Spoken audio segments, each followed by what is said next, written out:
Hello, dear friends. It's Romania Black, and we're on episode 5 of Lord of the Mysteries. The weeks are just flying by, aren't they? They feel like they're going by super fast for me. I know you all are like 2 weeks between episodes. Come on, girl. But honestly, it's only a week. It's only a week-ish. And there is a lot to talk about each week because I thought that last week was going to be a really simple episode, super chill, no big deal. Not only was there a lot of lore go down, a lot of things go down, and lots of things to consider, but after the fact, everybody was like, oh, did you also remember to talk about this? And I was like, oh my God. So the moderators, Be Happy and Truck, they have got your girl hooked up with lots to talk about before we even start this episode, because apparently in the Lord of the Rings... in the Lord of the Rings, as well as the Lord of the Mysteries fandom. I'm keeping that in. In the Lord of the Rings. In the Lord of the Mysteries fandom, whenever a call for help is given, y'all come to one's aid as one would come to Gondor for aid. Because I had asked last week some questions and y'all came in to help a girl out. So thank you. So we have a lot to dive in. This introduction is going to be organized by the timestamps on YouTube before we even start. So if you need to skip around, skip around. But there's going to be lots of information that we go over. We might as well talk about the comments first, then dive into some extra goodies, and then we'll start the episode, and then we'll go from there. It is as layered and complex as one could imagine from the Lord of the Mysteries fandom. And the Lord of the Rings fandom. God. So, first of all, I took some notes after I was done with episode 4. On Azek, I know I kept calling him Eric with A-R-I-K instead of A-Z. I know it's Azek now. Got that cleared up. A note on Azek. His eyes, I went back and looked at episode 3. His eyes look the exact same color as the Oracle, aka Mr. Z. And the red light in the skeleton's eye kind of matches the hanged giant, so maybe they're connected. Maybe the Oracle is Azek. We'll see. We'll see where that goes. We'll just have to note on that. And also, I did not remember to check back on some timestamps that I should have. And the moderator's like, go back to episode 1, check the timestamps, bitch. What are you doing? So, Miss Justice, her name is Audrey Hall, and Alger Wilson is the hanged man. So Alger and Audrey, very illiterate, wonderful, love that for us. They are our characters that are meeting on a weekly basis in the book club in the Mysterious Fog with Klein. So that's great. J-Not123 for episode 3 said the whip and the long cane are paper weapons. A magician could make papers into any weapons if they wanted to.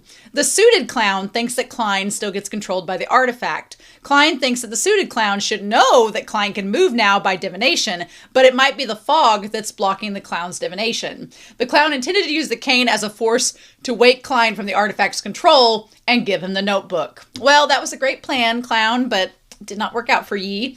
And then Madalam for episode 3 says the topaz pendulum. When divining, a counterclockwise motion of the pendulum implies bad, while a clockwise motion implies good. If it doesn't move, it's neither good nor bad. The pendulum also spins at different speeds or radius, which imply how strong or accurate the divination is. That's really interesting because there's a method that people use. It's like if you have a cow, my family have cows, and so we've done this before, and I don't know exactly what it means, if that's good or bad, but like if you can take a nail and put it on a string, and if a cow is pregnant, you can go up to her hip bones, like above where her ovaries are, and you can hang the nail, and if you're able to, like if you have divining abilities, my mother and I have divining abilities, it'll move for us, then the nail will start to move, and it will start to either go in small circles or big circles.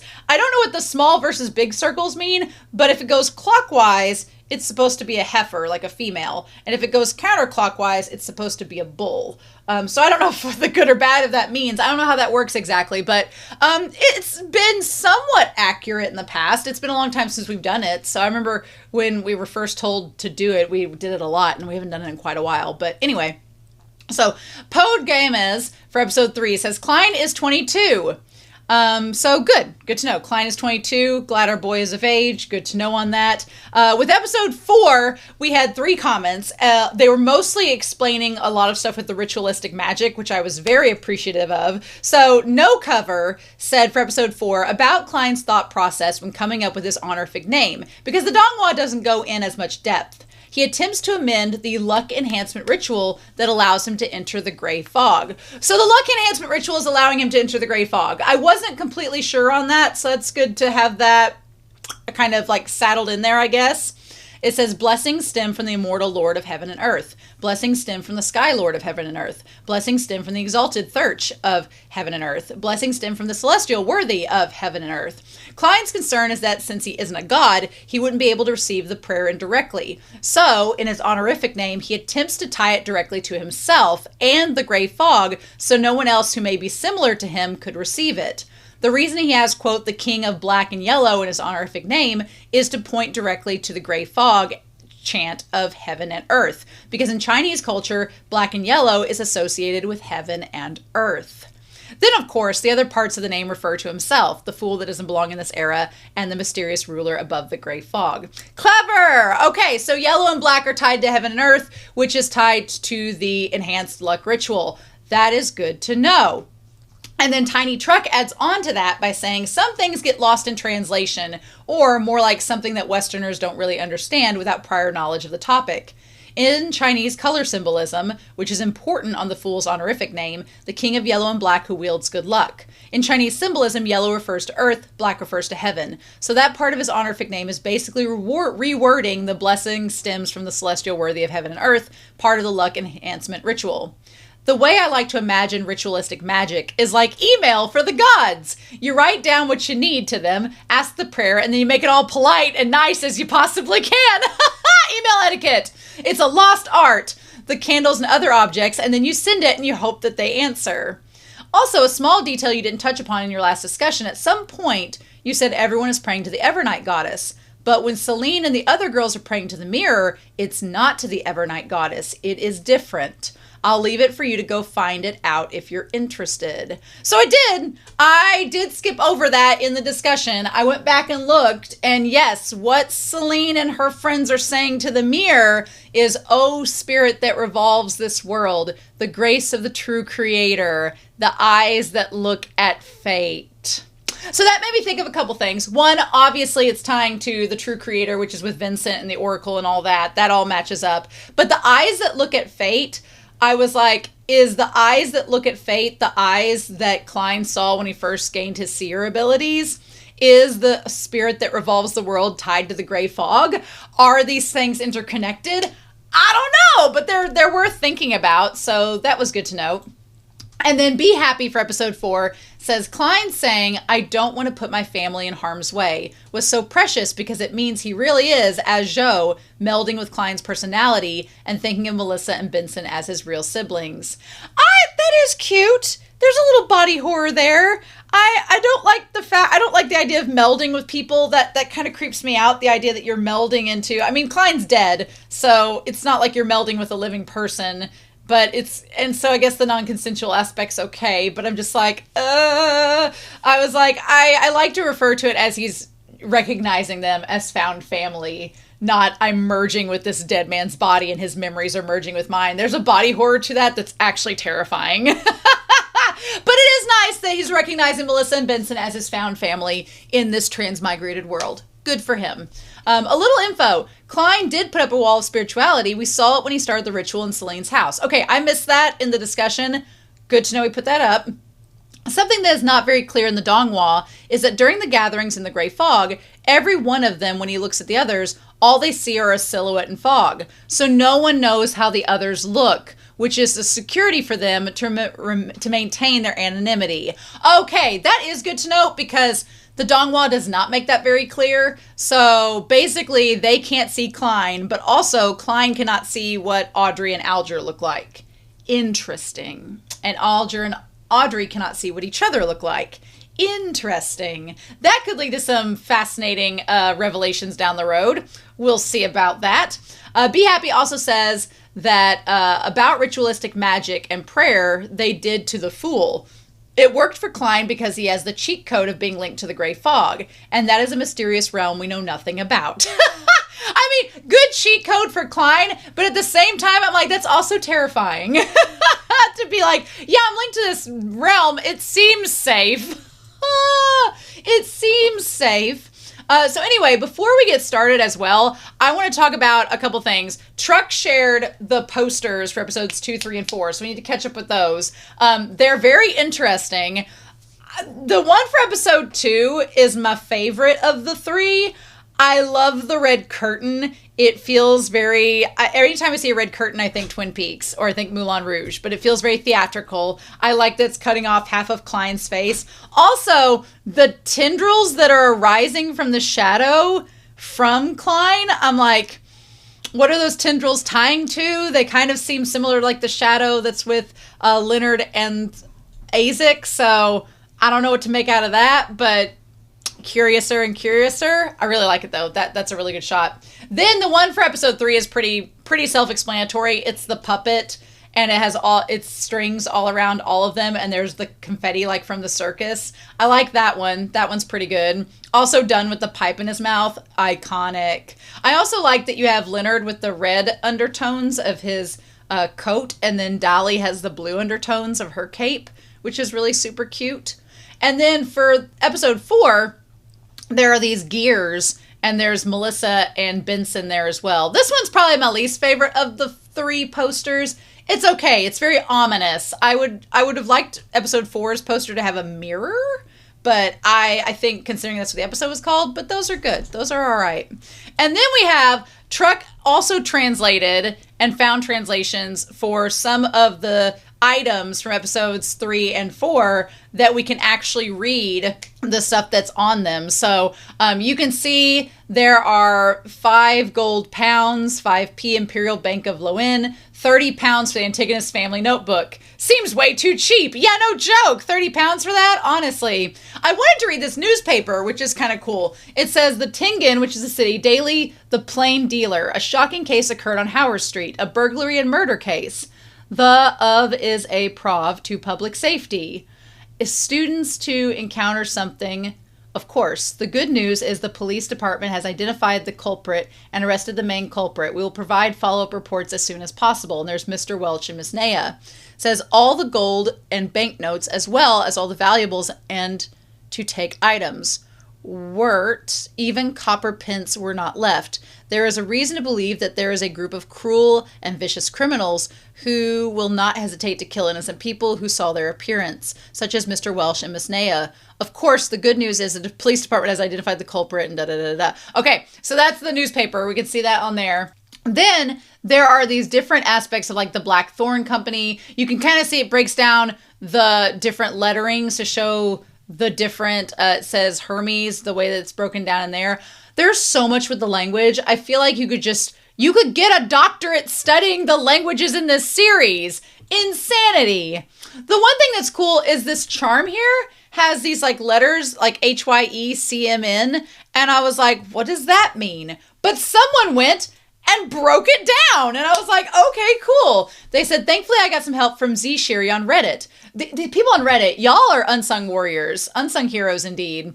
Who knows some Chinese, and with her help, we were able to come up with some theories about the writing on the charm. Our current theory, now these are theories, of course, is that HYECMN is split into 2, HYE and CMN, because HYE could mean Heye, which can mean Black Night, but also the characters used for Evernight. Basically, it means that HYECMN could stand for Heye Chinmyeon, which means Black Night Deep Sleep Slumber, or Evernight Deep Sleep Slumber, both of which feel like they'd fit the slumber charm. Yes, they do! As for the rest of the text on the charm, it's harder to tell because we don't know how it's supposed to be read. Additionally, N and S is almost impossible with the current pattern because practically no Chinese characters end with S. So, one theory for N and S that Z Sherry came up with was it could be rearranged to NSN, which could be Nushin, meaning goddess. If that's the case, then a possible translation of the other Hermes text on the charm could be Black Night, Deep Sleep, Evernight, Goddess. Y'all breaking this down?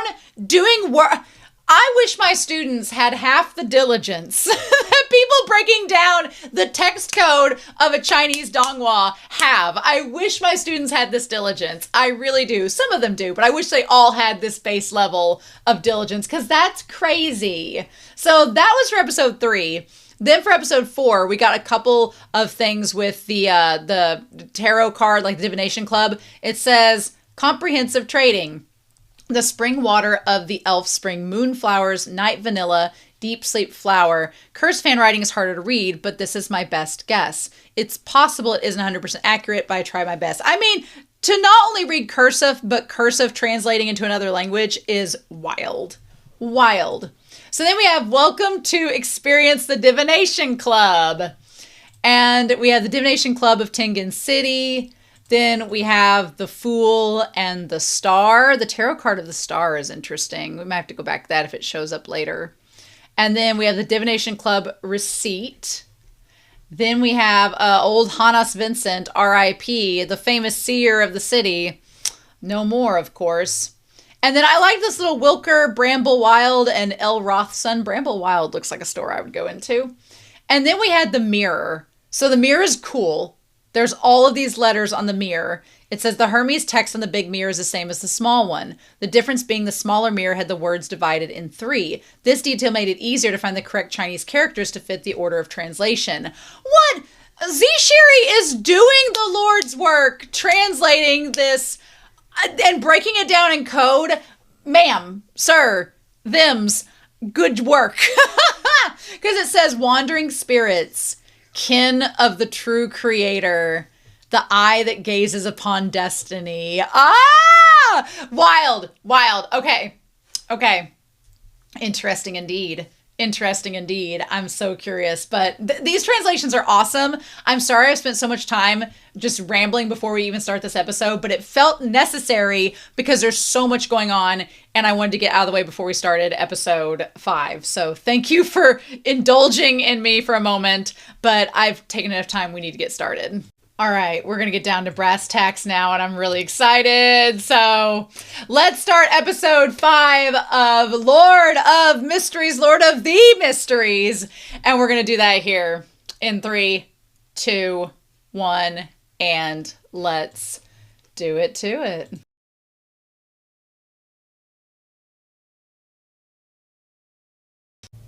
Oh! There's so much every week with this series. Why am I surprised? I shouldn't be at this point, right? No. So, I had a lot less to put on Whiteboard Coon than normal, but it's still a nice little chunk. We've got our assassin pathway of what we've gotten so far. Very intriguing. We're going to talk about the alfalfa. Old Neil's lesson called it the Clover Incident, which makes much more sense. Alfalfa's a weird word. I mean, they're both types of grass.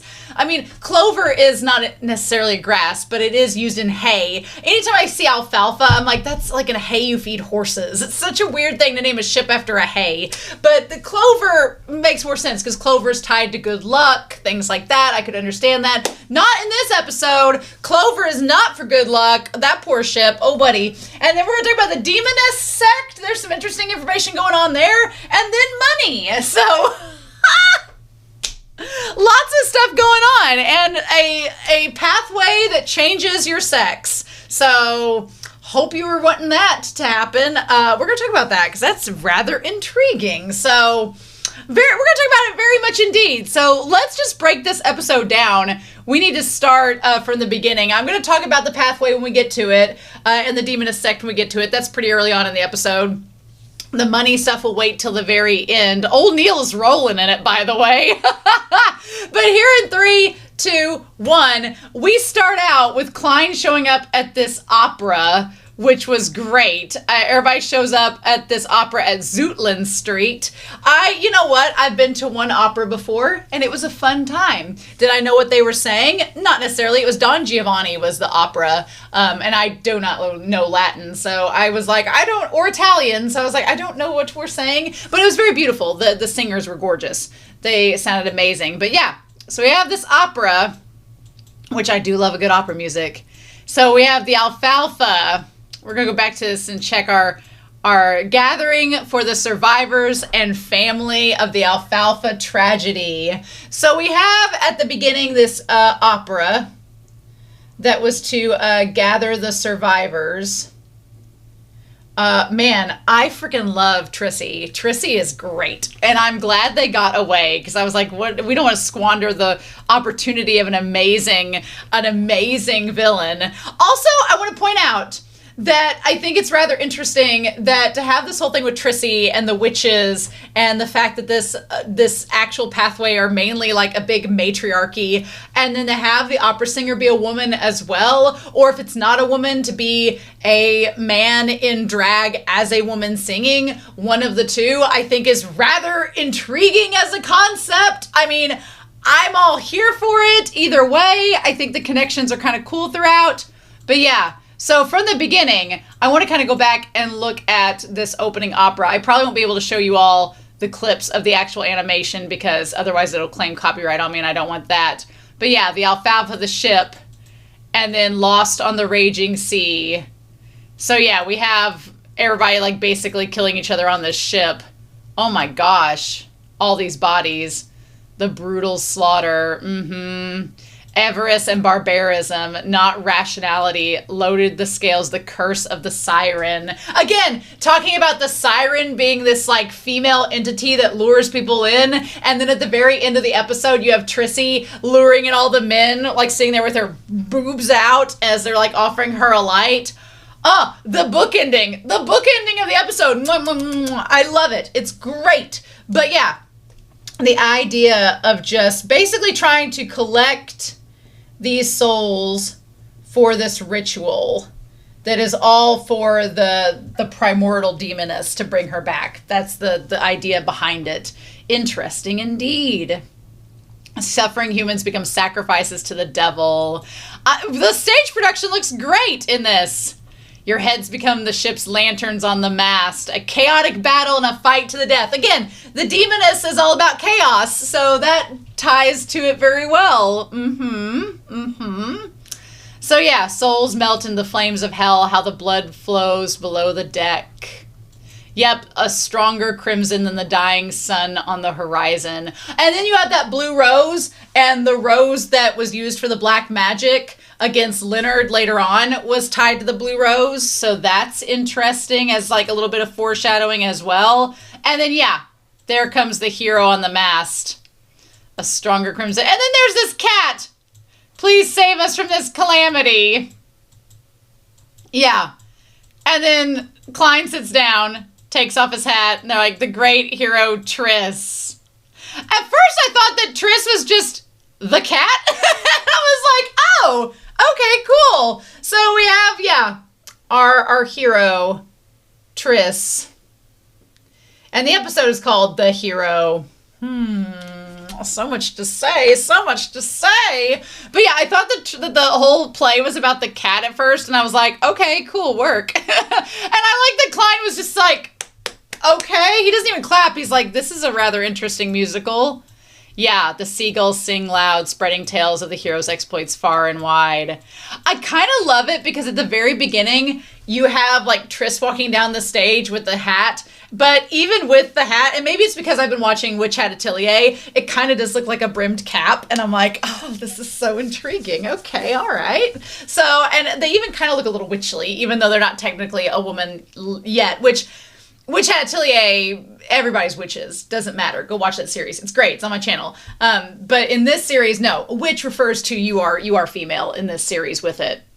Also, it's so interesting because Triss is kind of this combination between Leonard and Klein. Like, they look a little bit like Klein from the get-go, but then once they take that shirt off and the rose petals fall, then you're like, oh no, they're kind of like Leonard. It's like, Leonard is like only one person in this series can be both a man and a slut, and it can't be you, Trissy, so best be changing that sex so that we can only have one. Yeah, I like the idea of him grabbing the cat. Like, also, it's just hitting me. Like, the euphemism for a female's genitals being the cat, and him holding the cat, and getting the cat, and the rose petals and the roses being tied to femininity and beauty. There's a lot of foreshadowing in this episode that I didn't even think about until now, but I'm like, damn, okay. We should have all seen it coming. Yeah, everybody's all about Triss. And Klein's like, I just don't get the hype. So yeah, and Klein sees Dunn and says, weren't you escorting Miss Dolly? Well, if by escorting you mean having a good time with Miss Dolly, then perhaps HQ sent people to transport the Antigonus notebook back to Backland. Okay, so off to the side here, we've got our, and I'm going to put this in blue since it's not related. So meanwhile, we're going to put a little meanwhile here. Meanwhile, Dally has gone with the notebook to be looked at back in Backland. So that's our little side quest. The HQ wants to check out the notebook, so Dally is in charge of that. So we're going to make note of that for the moment. And, you know, all that good stuff. Meanwhile, our poor Dunn guy, Dunn makes me worried. I don't know if Dunn will live past this season, and I'm very scared about that because I like Dunn a lot. Like, I love Dunn. He's given the death rattle cough. This time the cough is because of the hanged man, the hanged creator that he saw last week that we talked about. And so that's not good. And then he was injured in this episode pretty bad. My only thought is if he does die, can Dally keep him around as a zombie? Can she? Can she keep him around as Casper the Friendly Ghost? Can it be like when Bill Pullman becomes a ghost in Casper? Can we get that? Yeah. My body needs more time. I should be thankful I wasn't infected. Yeah, I'm glad he wasn't infected, but also when he says that I need more time, there's not really a lot of that in this series. Everything's happening so fast, right?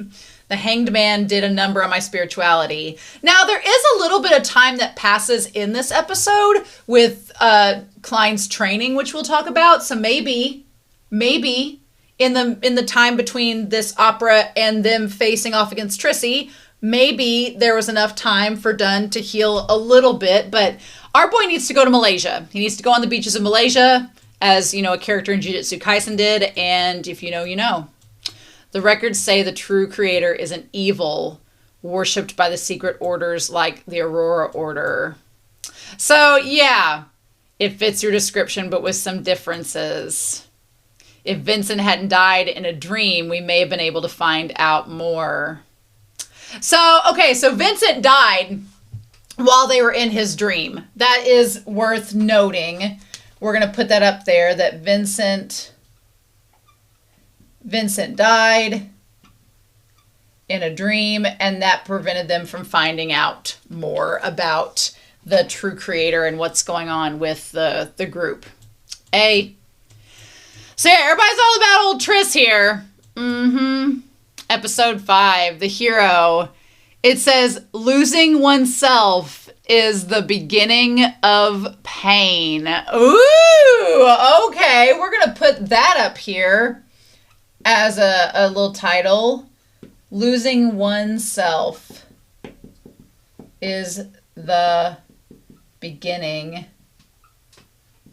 of pain. I honestly, we've talked a little bit about the Beyonders and the dangers that they run into the further down, like the more advanced they get in their sequences, the more chances, and I think the stronger the urge to lose control is. And so I feel like this here and the embodiment of, if you go to this sequence 7, which is the highest sequence of like phase 1 of all this, for all we know, it's like you are essentially losing part of yourself, because if you were not already, you know, the sex of a female, you're transforming yourself to be that. You are fundamentally changing your very being. So that is a step, you know, the beginning of pain is losing oneself. And so that's like a big step into it. So I wonder if it's like, if the Demoness, the assassin pathway, sort of very deliberately designates and shows that by getting into sequence 7, you are fundamentally changing something about yourself, which would kind of tie into the idea of the nightmare, for example, with the sleepless path, because they talk about how the sleepless become more forgetful, which seems like a changing of oneself. They start to lose track of what's reality and what's dreams, which is a part of oneself.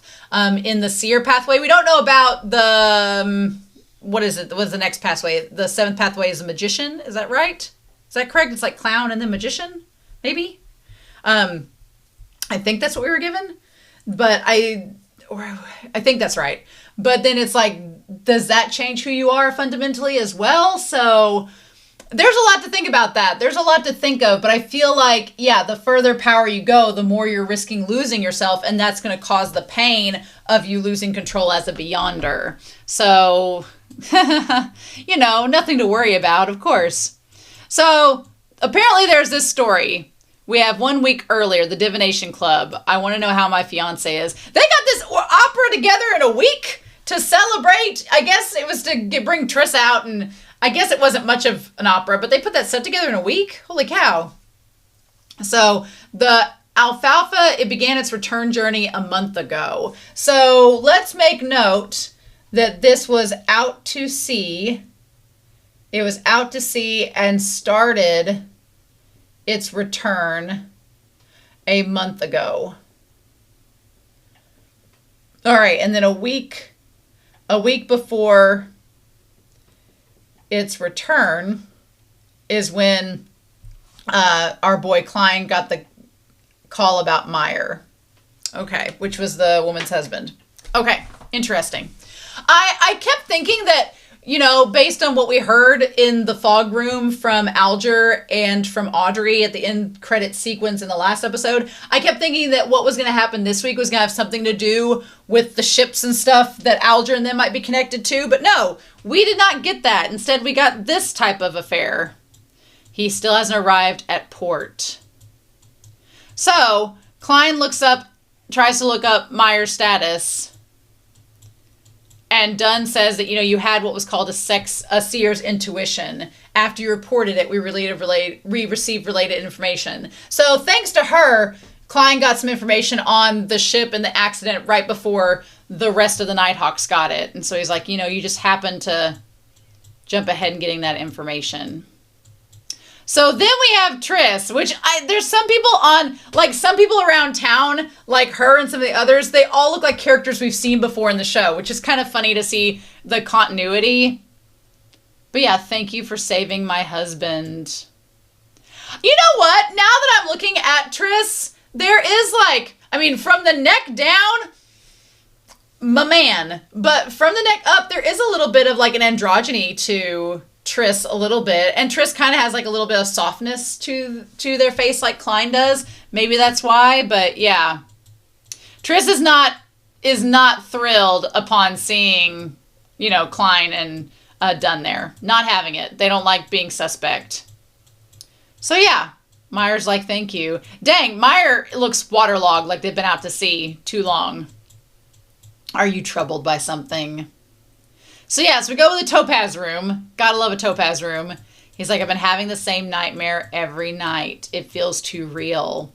So Klein goes to divine what's going on in the dream. Love this. I guess I had assumed that all of the dream powers were associated with the sleepless sequence, with what Dunn and Leonard and them could do. But I suppose in Klein's seeing ability, I've got all the seer stuff on Conspiracy Board Sama over there, that he couldn't just dive into dreams, but I guess that's part of the divination. He can see into using the divining tools. I guess he could see into a little bit.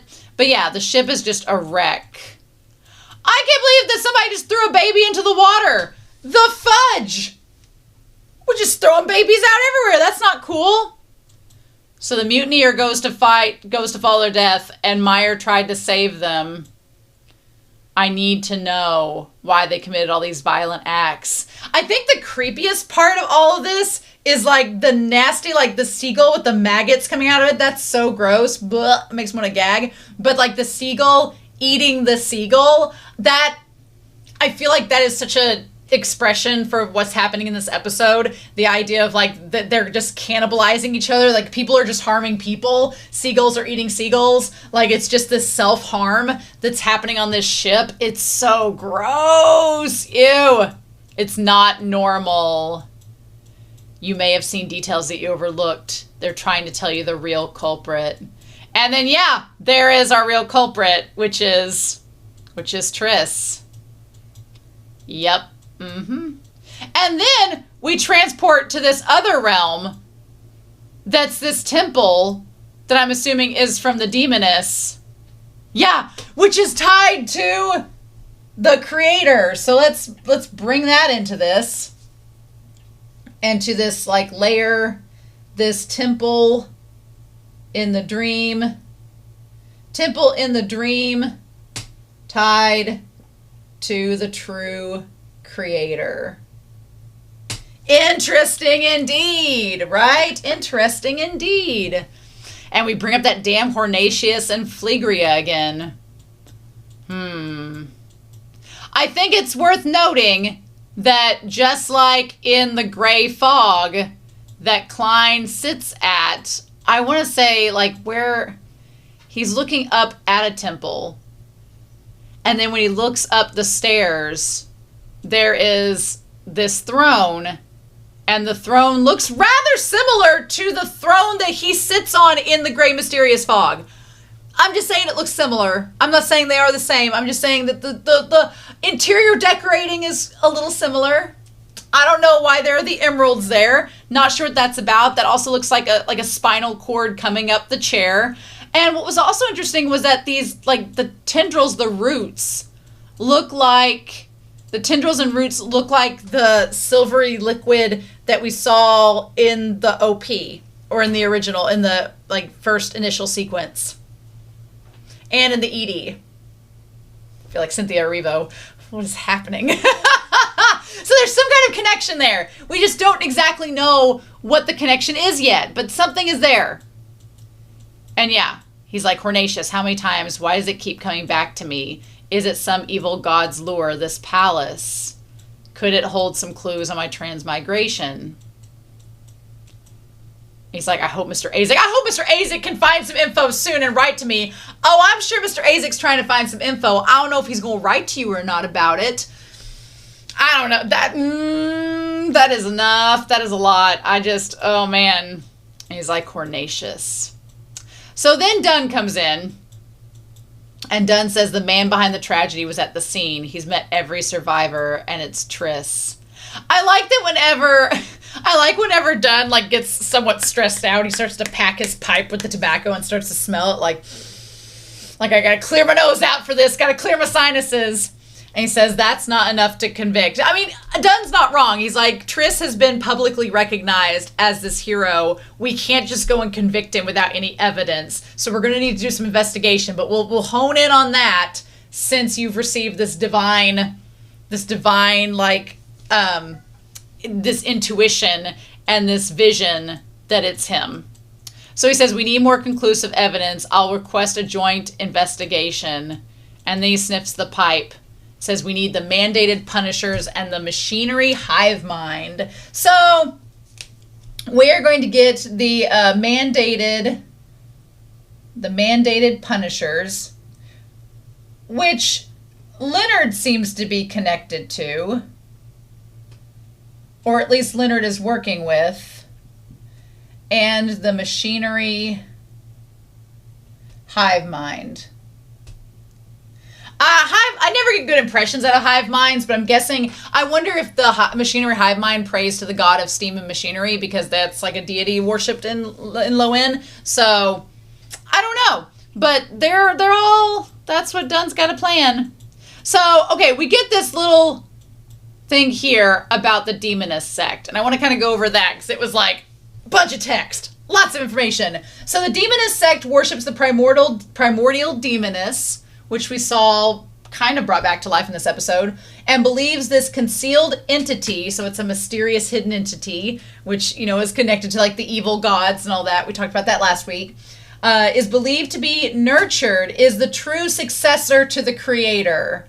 So they believe that so this is a connection to the true creator, except instead of the Aurora Society believing that the hanged giant is the representation, they believe that the primordial demoness is the successor to the true creator. Okay. It says the primordial demoness is believed to be nurtured from chaos as the oldest one, born from within the creator, and also as the final one that will bring an end to all things. So you kind of have to have a little bit of a nihilistic belief system to believe that you're worshiping a demoness that's, you know, this ancient being born from the creator, but also is going to bring an end to all things. So that's fun. I think that's kind of interesting because I talked about it when Triss becomes Trissy, but the idea is that every human being originally starts out as female. Like, you start out born as female. You're not born as female, but you start out in the womb as female, and during your development as a fetus, you slowly, if you're going to become male, you're going to gain those parts as you are developing. But I've seen lots of people think that they're having a daughter and then they have a son and they're like, oh, well, early on the ultrasound showed a girl, and it was until a certain point, and then those genitalia changed. So I think that's kind of interesting that the witch pathway and everything beyond that kind of goes back to where it started, and the idea of the demoness being the old one born from within the creator and being female and is going to be the final one to it was giving me Jurassic Park vibes, where Laura Dern's character says man kills dinosaur, dinosaur eats man, woman inherits the earth, like whatever that quotation is. The upper ranking members are all female because they have to be. This organization was called the Demoness Family in the Epoch of the Gods. Members were few at the time, and the family was propagated by bloodline. Their mission is to spread disaster, and they possess the assassin pathway. So we're going to talk about the assassin pathway here in a second, but their mission is to spread disaster. So they're just like, we're assassins, we're causing chaos, that's what we do. I think it's kind of interesting that when the members were small, they just had this like system, kind of like a matriarchy, where they just I wonder if like any children they had that went into the assassin pathway, they all became women. So then they all had to find like men to marry and like have children, and then they just perpetuated this cycle. And at some point they probably decided to open it up and let other members in. Fascinating. There's so much you could say about gender and all of this, and the idea of you have to become female to follow this pathway. And it is kind of like, we'll talk a little bit more about it with Triss, but there's a lot to that. So speaking of a lot to that, with the assassin pathway, we've got it kind of what old Neil tells us listed up here.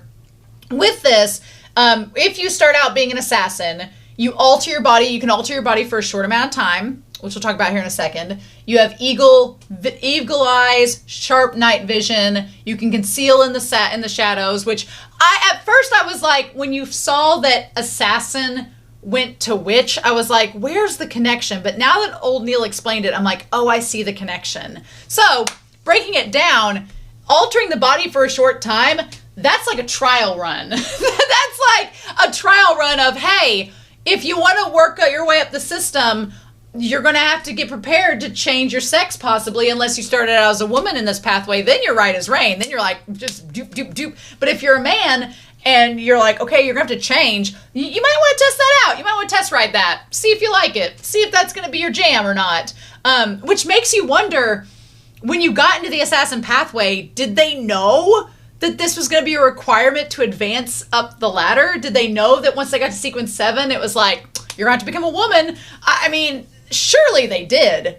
I feel like since the Demoness Sect possesses this pathway, since they're the exclusive people that have the pathway exclusively, if you got into the family and got into this pathway, you would have to know that that was what was going to happen. But I don't know if Triss knew that or not. I don't know if Triss realized what the Path 7 pathway was. They accepted it very quickly. At least the Donghua presents it as they accepted it very quickly. But we're going to talk about that when we get to it. But anyway, and then the eagle vision, eagle eyes, and night vision is pretty standard for an assassin. That makes sense. The concealing in the shadows feels like foreshadowing to what happens when you get to sequence 7, which we'll brief on here in a second. And the nimble steps, like an assassin, you got to be quick on your feet. Concentrating strength into one strike. If you're an assassin, you got to get your hit and done. Da-da-da. Boop. Got it. Over. So then, if you decide to become a sequence 8 instigator, I've noticed a lot of the sequence of 8s. 8 is just like, here's a couple random things. I don't know. But when you get to sequence 7, it's like 8 is not a huge jump, but then 7 is like a major jump. So in sequence 8 with instigator, which is crazy, you become good at inducing evil desires in people's hearts. That's wild. Okay, which is what our boy Triss does to get people on the ship to hurt others. And you can intensify and provoke conflicts. So you go from being an assassin to being an instigator who's causing these conflicts. Not just being like a passive audience member, but like the person causing the plot to change, which is pretty wild. Then, from here on up, all the assassins are women. Like, they are all women. That's what they have to do in order to advance in this sequence. And you become a real woman, and your appearance apparently improves greatly, which I don't think there was much. Freaking Triss is like Plastique Tiara, the drag queen. Like, that drag queen is gorgeous in and out of drag. Triss is the same way. Like, in and out of being Triss or Trissy, gorgeous. So not much changed between both versions. You get to be invisible. That's huge. I would freaking love invisibility. That'd be great. I feel like if you were a woman, you just like fly through these pathways. You're like, yep. You have initial mastery of various black magic, which we saw used against Leonard. You can interfere with other people's divination, which I think we saw some interference with Dunn's magic as well. You can gain favor of black flame and frost, which is like demonic flame and frost, I guess. And I think that was used against Fry, the frost. And then you can use mirror magic to counter divination and create substitutes. So she creates the substitute out of the mirror glass and all that. The glass like breaks and bleeds. That was probably my favorite parts of the episode, like imagery wise. I feel like that's also interesting because you have all of this mirror magic, mirror magic, and then that's connected to the true creator in a way because of like Vincent using the mirror magic in the last episode. The mini mirrors from like those stupid, like, oh gosh, the halls of like the Lucky Scoops. I watched a video about that earlier today on my off time. So yeah. But yeah, so that's so fascinating. So fascinating. But anyway, so worth noting, now we know about the Demoness Sect and the Aurora Sect. I was not ready for this series to have as much sexy fun times as we have. Like, Triss being the hero, and then you find out Triss's true colors, where they've been manipulating the husbands of these women to kill each other so that he can sleep with the women. Devious. Absolutely devious. I also want to note that when he's in bed and like the curtain closes, if you look, there's like a shadow that appears over his face, and it's like the shadow of a spider that's represented in the witch that shows up. Love that. She's like being thanked and given gifts by the victims and their families. She's like, must be very enjoyable. No. Damn! They just made Triss look freaking gorgeous, by the way. I mean, Triss is blessed both in male and female forms. I don't know. The male form, though, was like, damn, them abs.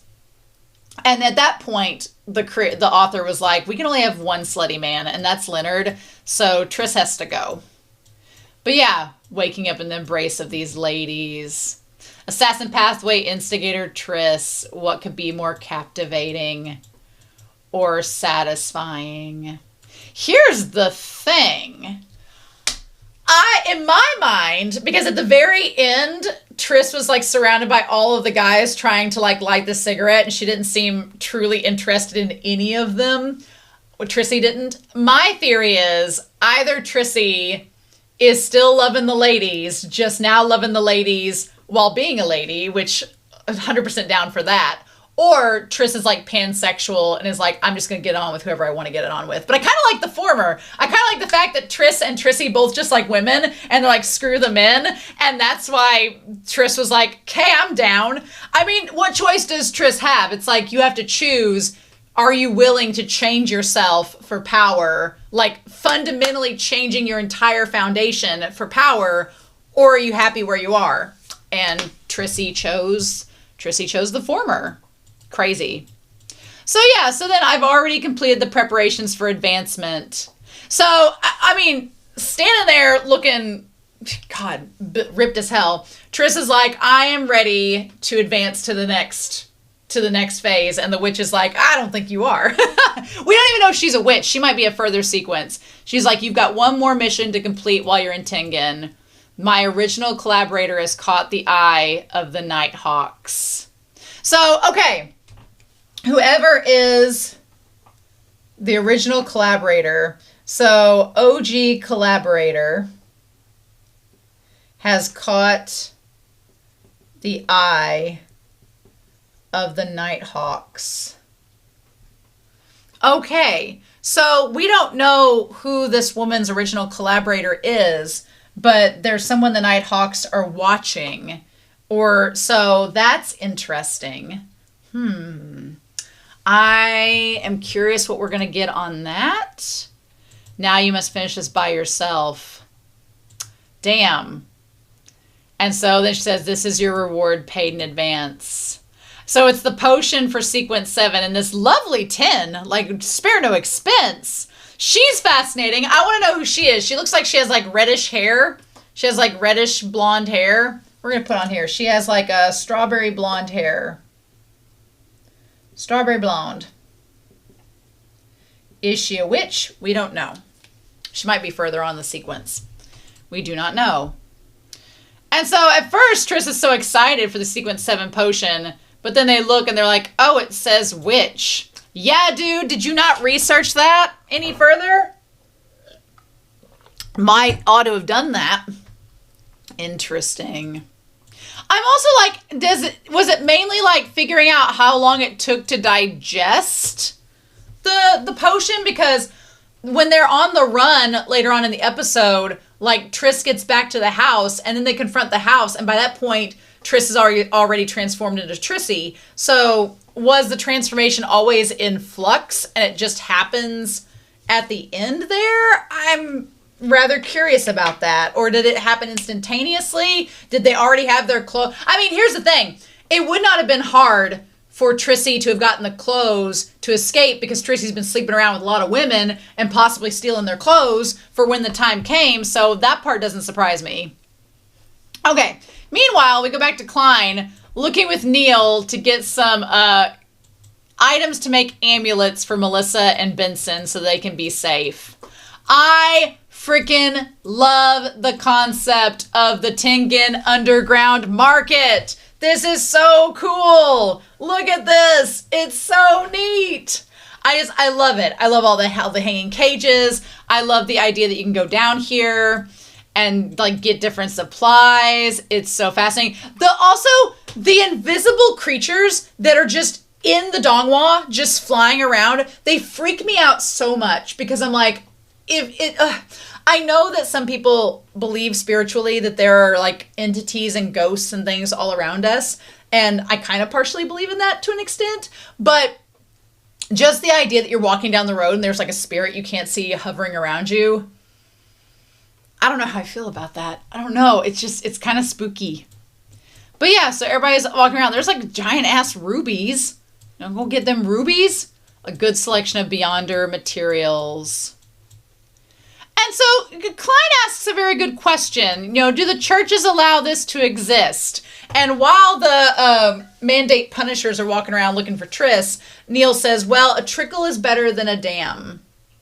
So Neil is like, look, it's best, I feel like it kind of relates to prohibition in the U.S. Like during the Great Depression, they tried to outlaw alcohol from being sold. But all it ended up doing was that you had a bunch of moonshiners and people creating alcohol underground and selling it. And it just became a whole other thing. So I feel like the government's like, okay, we're going to let you have this underground market as long as y'all play nice and play fair, because otherwise we know people are going to get crazy. And I'm sure they regulate the underground market to an extent to make sure it doesn't get out of hand. But they're like, we'll let you have this and we just won't talk about it. And we'll just, whoever knows, knows. Yeah. I've always pretended to not see such things. So then we meet this other character named Monster. He's a guy with strong spiritual presence whose name is Monster, and he says, you have the stench of death. Very perceptive. So he figures out that Klein has had his body transmigrated into by Joe, and that Joe is not really Klein. Like, that's crazy. That's wild. I'm kind of like, on the one hand, I feel very sorry for Monster that he's just kind of there and they give him such a nickname. But on the other hand, there is something kind of, I guess, decent in the way that they let him stay there and they don't really bother him. They just let him roll around, do whatever he needs to. I guess there is something to that. I don't know how exactly to articulate it, but I guess it's better they let him have this space to kind of just have some place to himself rather than lock him up or something. And everybody just treats it as normal. They're like, he just babbles, leave him be. Could be worse. They could lock him up somewhere, so I guess that's fine. But Klein's like, this guy's way more perceptive than he looks. I feel like we're going to go back to Monster again at some other point. I feel like Klein may take something to Monster to analyze in the future if he needs to. So we're setting up Monster's character. I guess we're going to put him over here. That we have Monster. And he has a lot of spiritual awareness. Yeah, felt like a complete setup at this point. So yeah, then the guy's like, here again, old Neil. I feel like you need to have the song Belle from Beauty and the Beast playing. The water from the Spring of Elves is in. Did you bring cash this time? We're not running off credit. I like that Neil says next time for sure. Bitch, you using credit again? So anyway, he's like, these, they are not beyonders, so these aren't true amulets. We have to, work on the half-finished ones. And I love that Klein, he's like, you mean we have to spend this much on stuff that's not even finished? And we have to do the rest of the work ourselves? And Neil's like, ha, you're getting paid well, son. It's gonna be okay. That's so funny. I'll try to get reimbursed. So he looks around, he picks up this one trinket, and the guy's like, well, that's Emperor Rozel's hidden text. And Klein's like, actually, no, this is no good. Interesting. I wonder why we had that little scene to focus on it. I'm not sure I don't know what little, language on the item says. If down in the comments, if you want to help a girl figure out what that text says, that would be awesome. I feel like Truck's going to post it in the discussion forum anyway. So then we've got our boy Triss there, hanging around, looking slutty, getting some items. But they haven't transformed yet. And that's when he's like, Triss. So Klein takes off towards him. What was he touching that he let go of? Was it like a piece of meat or something? And then we had the other guys from the Mandated Punishers looking out for him. And then they just start shooting. They start shooting after Triss, which they could do getting some better aim. But, they did manage to hit him. And then he got away and Klein caught the hat. So yeah, so they do this chase on foot. Klein goes to try to locate where Triss went to. But again, that did not leave Triss very long to take the potion and become a woman. And I cannot imagine taking the potion unless they asked the witch and they were like, is this going to turn me into a woman or something? And she's like, yes. To mentally prep yourself to change your sex entirely is crazy. I mean, we're talking about body horror that, if that's not what you want to do, then that would be a lot, Okay, and then there was the blood on the side of the wall. They went in. Then all these women started to come out. Genius. And that's when Trissy fell into Klein and made him drop the hat. I mean, should have been obvious. The purple, the blue eyes, the hair being the same color. I thought the thing that gave it away to me was the two pendants that had the gold with the thing through it. It looked very witchy. I don't know. And damn, girl, just June is busting out all over. But yeah, interesting. It makes sense that Trissy would say, I'm just not feeling good. I need to go see a doctor because she just drank the potion and she just turned into the sequence 7 and it hadn't fully digested yet, and it was just already had affected her appearance. Interesting. I mean, it would be very curious, like, if you'd have to really want that sequence 7 or be okay with turning into a woman. Interesting indeed. There's so much to talk about with that and to go into it. I'm glad that Trissy lives to fight another day, because I feel like there's so much you can explore with her character and the witch pathway that I want to see more of. So I'm excited by the possibility of us getting to see that as we go. That's going to be interesting. So, but they don't know what's going to happen. And so Triss disappeared into thin air. The 3 main Beyonder organizations and the police searched for days, but to no avail. So the 3 main Beyonder associations, I'm guessing that's the Machinery Hive Mind, the Mandate Punishers, and the Nighthawks. I guess those are the 3 that are the Beyonder organizations, I'm guessing. To no avail. The operation was called off. And after that, the Holy Cathedral approved my application and made me a full employee. So, what we get in the meantime, as all this is going on, is that Klein becomes an employee of the Nighthawks, making £6 a week. So, real quick, let's talk about the scaling here. And I'm going to put over here and kind of lean over here so y'all can see it. Hopefully y'all can still hear me. Okay, good. So, Neil was saying that 1 copper pence, you need 12 of those to get a soli. And after you get a soli, you need 20 soli to get a gold. So, and the gold is actually a pound. The gold equals a pound. And they come in notes of 1, 5, and 10. So, essentially, 240 copper equal 1 gold pound, which is a lot. But what kind of baffles me is the price ranges. Like, the 8 pounds of rye that the Moretti family eats per week is like 9 pence, which is not a crazy amount. But what got me was Benson, the brother, was making per week 1 gold and 10 soli per week, which was fine. Their rent was 12 soli and 3 pence. So like a third of his weekly salary was going towards the rent, which is a lot, but it's doable. They were able to live off of that. Now, Klein is making £6 per week. Klein is making like 5 times more, like literally 6 times more than his brother per week. Now, granted, he's also risking his life every time he goes out and does things, but that's kind of crazy. And then old Neil's raking in the money, making like double that. Old Neil's like, I got a retirement plan. I got like an island I'm going to after this.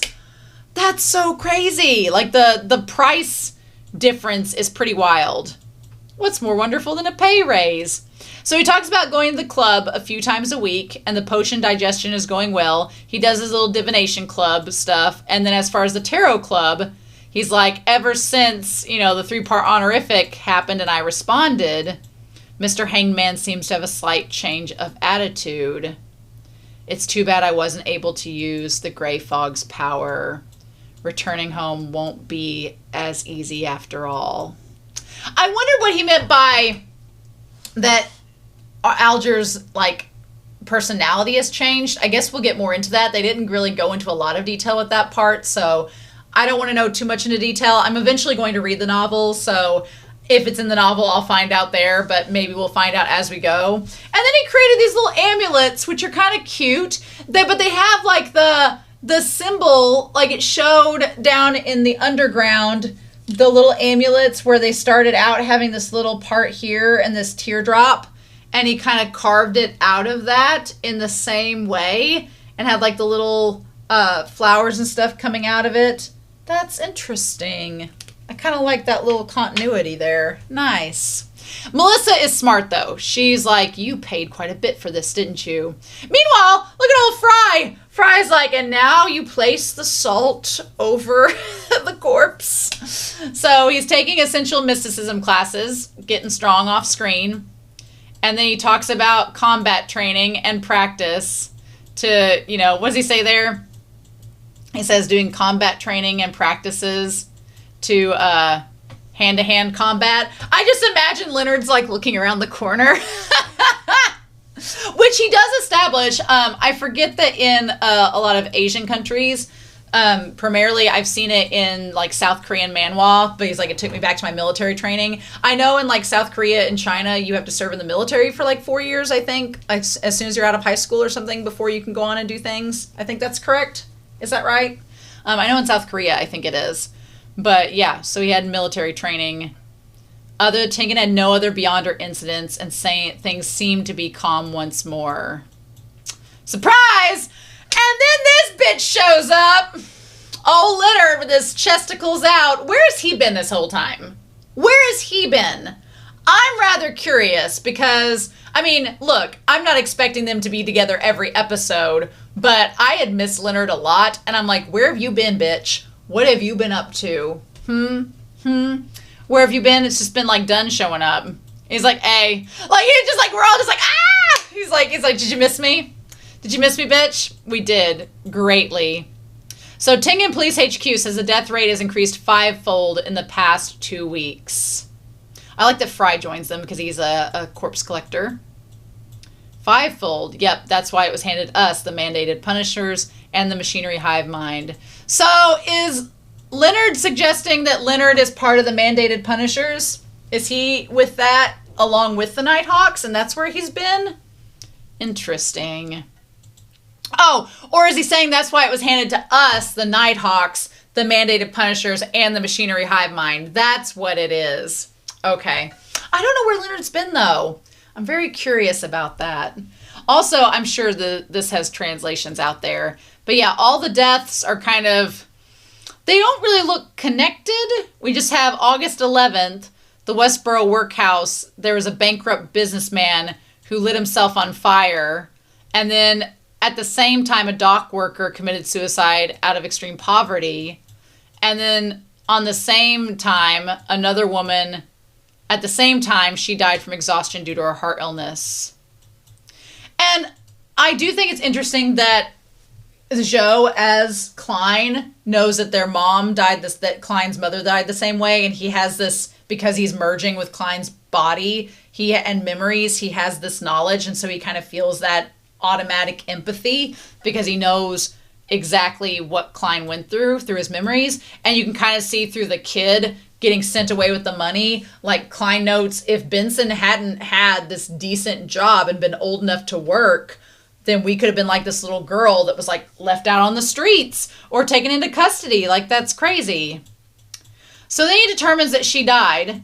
Just a typical, seemingly a typical death, but was tapped on the shoulder. Like the magic was tapped to make her in line. I'm sorry, but the moment that Trissy took the nail off, like cut the nail off her finger, I was like, oh, bleh, bleh. I'm glad it was so fast, but gross. No time for that. And using the finger to carve into the doll. We also meet this guy next to Dunn. His name is Haver. Haver is a sailor pathway, so he is just like Alger. He's a folk of rage, and he is a mandated Punisher squad captain. So we meet him. We're going to put him up here. We have Haver, and he is a Sequent 8 sailor, also known as a folk of rage. I think of constantly the Lake of Rage, and I think of Gyarados from Pokemon, and he's the squad captain. Okay. All right. He just seems like a big, brutish guy. Interesting. So he's like, what do they say there? He's like, in my personal judgment, everything is connected to the Demoness Sect. Yep. All this is talking about people that were, people who are all seemingly on the end of their rope. And then Leonard's like, you seem to have figured it out. Like, look at them. Look at them chests out. He's like, Captain Klein and I have a theory. Leonard just takes credit for it. He's like, we're on the same wavelength. I'm going with it. And I love that he's like, hey, listen to me and Klein. And then he hands it over to Klein to say something. And Klein's like, I hate you. Look at him. Look at him, his little smile. I've missed Leonard. I've missed him so much. So he's like, fine. He's like, with or without Beyonder intervention. The deaths were all caused by life usurpation. Okay. So we get this new concept here, life usurpation. Life usurpation is this concept that it's to summon. Basically, it's summon the primordial demoness with these dolls. And it says to perform a terrifying large-scale curse. So yeah, it's using all of these souls. Using souls for the summons. That's terrifying. I don't like that. Don't like that one bit. Nope. Yep, that's the reason why they're in Tingen. And I like that Leonard's like, you know, this is what you call the two protagonists meeting and the wheel of fate beginning to turn. Like, oh my god. Like, freaking Leonard jutting his hips towards Klein as he says this. We know how you are, sir. We understand. And Klein is an oblivious being. He's like, what? He's like, you call yourself a protagonist. Have you had any strange encounters? And he's like, you and I both have our secrets. What's interesting here is that Leonard is establishing that he has secrets. Leonard is establishing he has things that... Leonard is establishing that he has things he cannot talk to Klein directly about. Which is, you know, going to connect with Klein because Klein has things he can't talk with Leonard about, like the gray fog. So he's saying, as long as you don't threaten the Nighthawks, then you're going to be my colleague and we'll have nothing to worry about. And he's like, hope you see me the same way.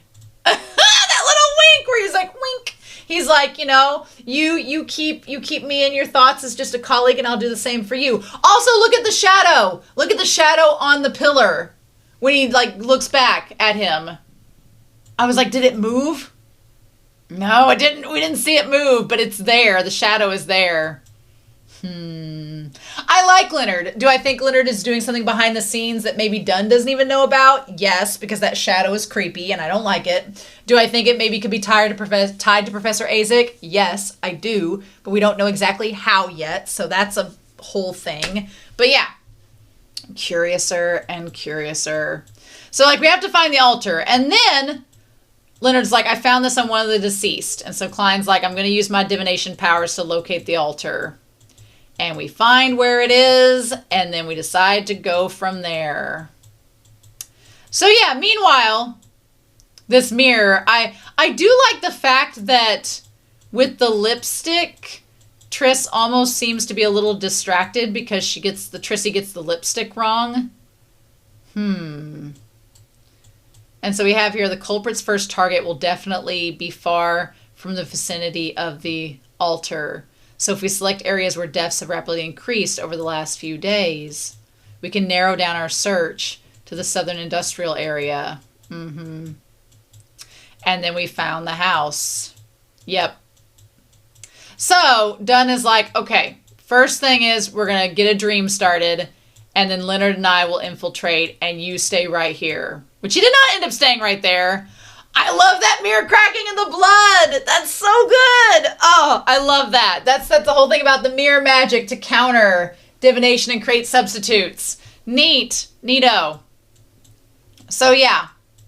So then she gets the robe on, gets all set to go, and has this like stuff, the hidden figure. Interesting. Okay, so she makes herself invisible. Neat. I want a potion to do that. Okay, and then we have these other, like, spirit entities that come out to try to attack. Okay. It's crazy. And then freaking Fry, she stabs Fry in this moment, which is not cool. Not cool at all. But luckily it was a double from the nightmare, so that's good. Because I was like, I don't want Fry dying in this. And then you have the rose petals from Leonard. Love that too. That part there where he shot the bullet and it like bounced off her knife, that was crazy. That was so good. Damn. But yeah, and Leonard's like, there can only be one whore in this series. That shot too of like Dunn's hand coming out from the nightmare. Oh, I love the fight sequences of this show. It's great. Unfortunately, the primordial demoness is being summoned. And Klein's like, have we been discovered? And Dunn's like, she's escaped the nightmare. She's like, don't go near the house under any circumstance. And Klein ends up going near the house, but it's after the fact. And in this moment, Klein is saying, you know, Leonard and Fry are sequence 8 and sequence 9, but they can't handle this? Like, how dangerous is this? Is the opponent a sequence 7? Yes, absolutely. I love that mirror. And then it, like, targeted them. The, like, mirror fragments flew at them. And then anytime that Dunn does poetry from his sequence 8... Love it. Great. The dust like snow to break up the mirror fragments. Yep. Meanwhile, Trissy decides to start the altar, which is, I mean, the primordial demoness seems great. And we have our 3 honorifics, right, that we started last week. The source of all disasters, the symbol of destruction and apocalypse, the demoness who reigns over chaos. All right. The target is at least sequence 7 and is backed by an evil power. Now, this part here was interesting. I fully expected for Trissy to lose control in this moment because the blood pouring from her mouth. I was like, okay, she's going to lose control because she's gotten too deep in with this magic bringing back the demoness. But no, she does not. So, lives to fight another day. Now, what we get out of it, she takes the primordial demoness with her, so I don't know what we get. And then it says 4 ranks of dead soul-type monsters. The remnants of resentment, shadows, wraiths, and evil spirits. So we get something else here. We get 4 ranks of dead soul-type monsters. If Dally had been here, would have been great, but she unfortunately was not. So we have remnants of resentment, which I feel are like, you know, resentful spirits. Resentment. Then we have shadows. Then we have wraiths. And then we have evil spirits. Okay. Ta-da! Ba-ba-ba-ba-ba-ba! Done. Donezo. So yeah, we've got those, which are not fun to deal with. Yeah, a poor freaking, like, Fry.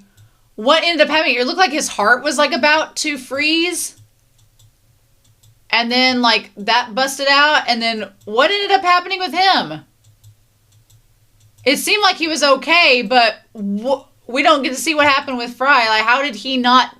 Did Klein save him in that moment? What ended up happening with him? I'm trying to figure out what happened with him in that moment because the one wraith attacked him. I think Klein saved him, but I don't know. Because that one... Leonard shoots the one ghost. And then poor Fry. Fry doesn't end up... He ends up getting attacked by the one. And it circles around him and starts to freeze him. And freeze his heart. But then what ends up... Like, something... saves him. I guess maybe in that moment, well, he is a grave digger, so in that moment, because didn't he have like the ability to avoid frost and decay? Isn't that part of his sequence as sequence 8? Or no, he's sequence 9, but isn't that part of what you can avoid? So I don't know exactly how he ends up okay in all this. I guess he does. Meanwhile, Dunn figures out that everything has gone afoot. The curtain ends up trying to trap him and electrocute our poor guy.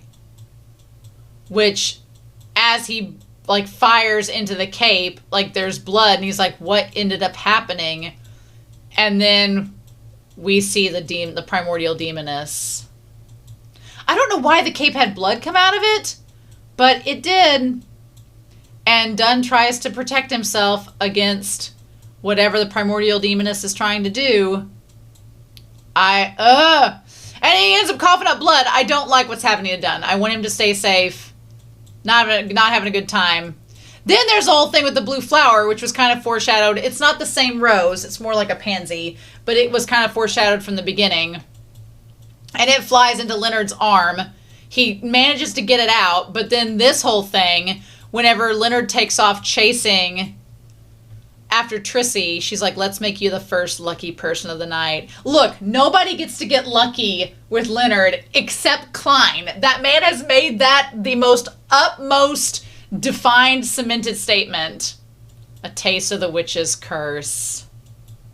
So I do think it's interesting to note that we have a villain like Trissy who is able to outsmart and outpower Dunn and Leonard, because, you know, back in episode 3 with the clown, everybody was kind of able to overwhelm him and Bieber, and in this episode, it's like, no, there are ways to outmaneuver the Nighthawks and get away, and so not every villain of the week is going to be that. There are going to be villains that get away to fight another day, and I kind of enjoy that. That's a lot of fun to have in this series, but and Leonard's just like, how dare you, like, hurt my freaking arm? That nail coming off, no thank you. And she's like, Bloom. So she uses the nail to try to, like, enhance what's there in the wound. And Leonard's like, how dare you? No thank you. And he pulls out the nail with part of his hair. Ugh. It seemed like that was enough to negate it from doing any more further destruction, but as far as we know, Trissy probably thought that either killed him or she was able to get away from there. And she's like, bye, taking the primordial demoness and going. To what end? To what end was she able to bring? Okay.